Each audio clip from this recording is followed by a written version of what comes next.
Estás bien.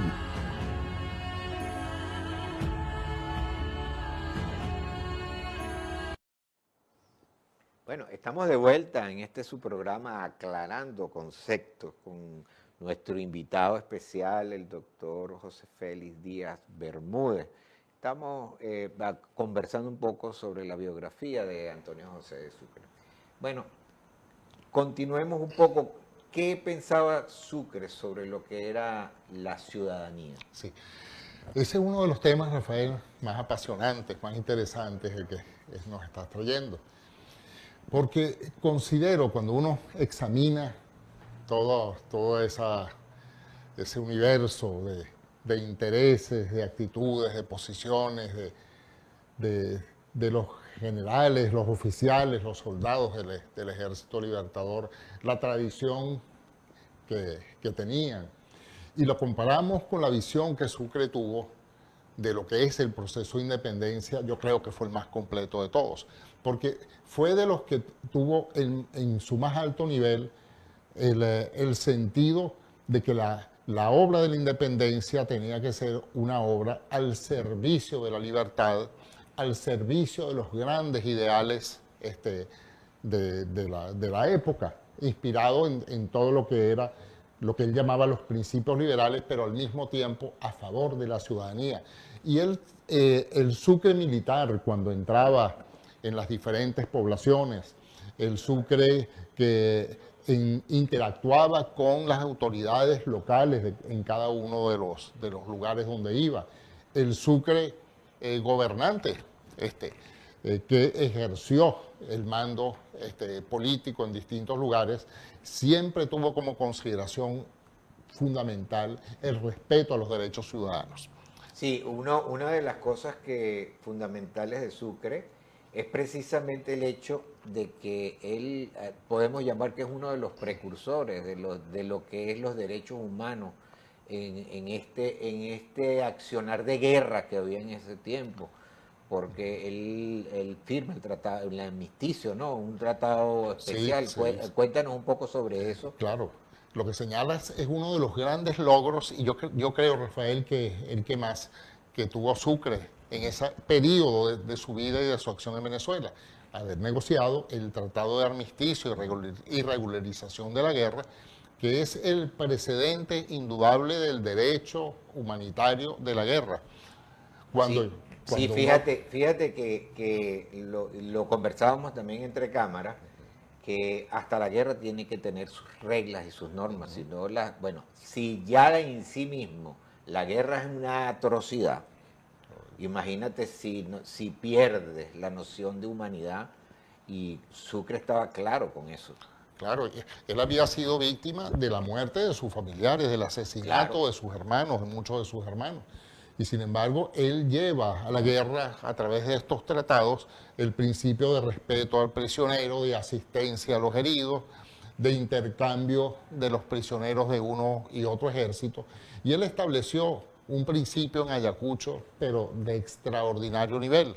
Y lo dijo, pues, en ese diálogo respetuoso que tuvo con el virrey La Serna, que la victoria no da derechos, y habló de el respeto de al el vencido. vencedor frente al vencido. Sí, hablando de Ayacucho, tienes una Sí, imagen sobre Ayacucho, explícanos un poco esa imagen. sí, este es otro interesante retrato de la época del mariscal en la batalla de Ayacucho, con el uniforme que utilizó Utilizó. en el momento, Sucre a caballo dirigiendo la batalla. Este retrato se encuentra en el Museo de los Libertadores en Lima, como el testimonio pues, a esa imagen de Sucre y a esa iconografía de Sucre que es importante conocer.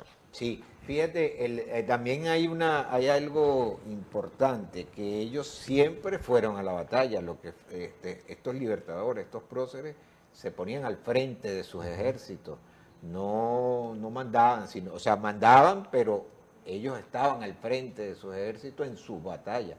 Eso es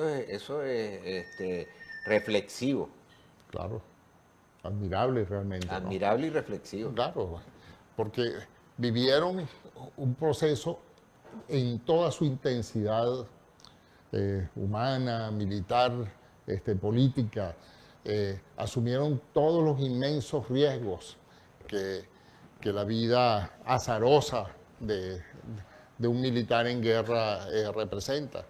Y en el caso particular de Sucre, Rafael, una de las cosas que más me llama la atención es a pesar de las contrariedades, a pesar de las dificultades, a pesar de haber sido víctima en lo familiar de ese rigor de la guerra, él conservó un sentido de humanidad y una elevación espiritual extraordinaria.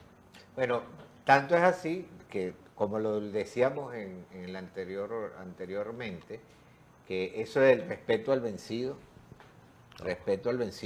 ya ahí está estableciendo la magnicidad del gran mariscal de Ayacucho, ¿verdad? Así es, pues.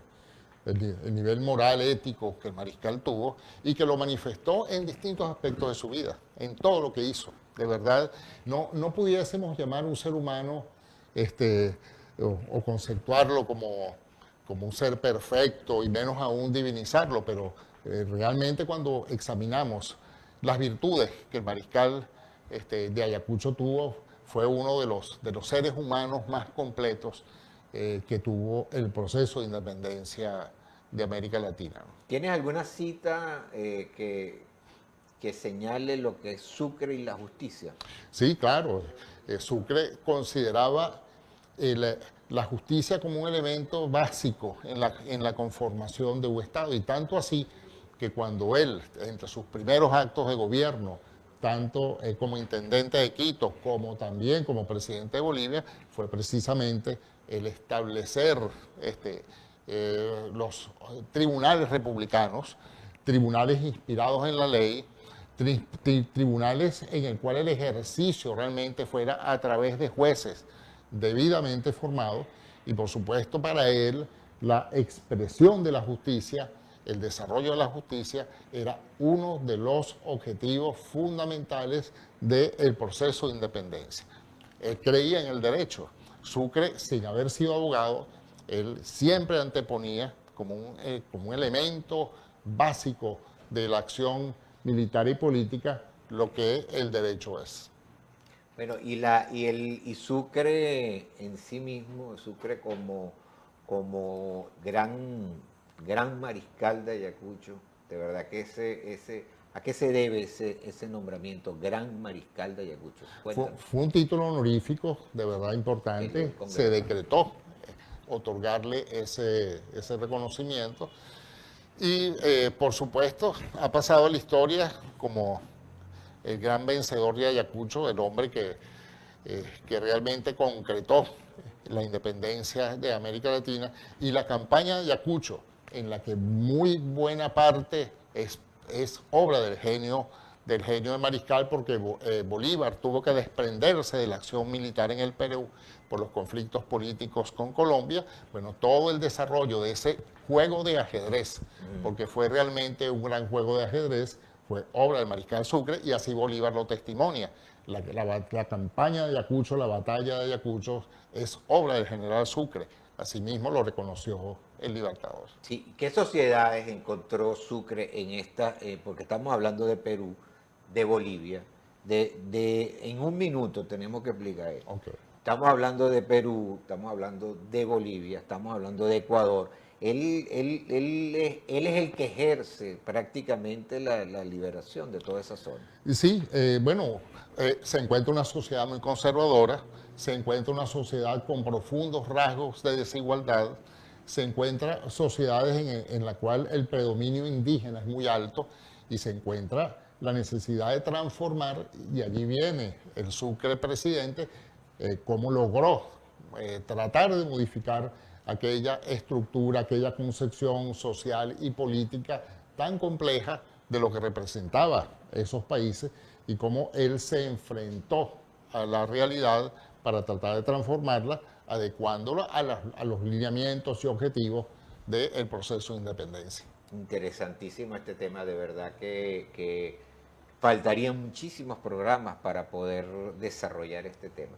Pero bueno, vamos a un corte y ya volvemos en este su programa Aclarando Conceptos. Ya regresa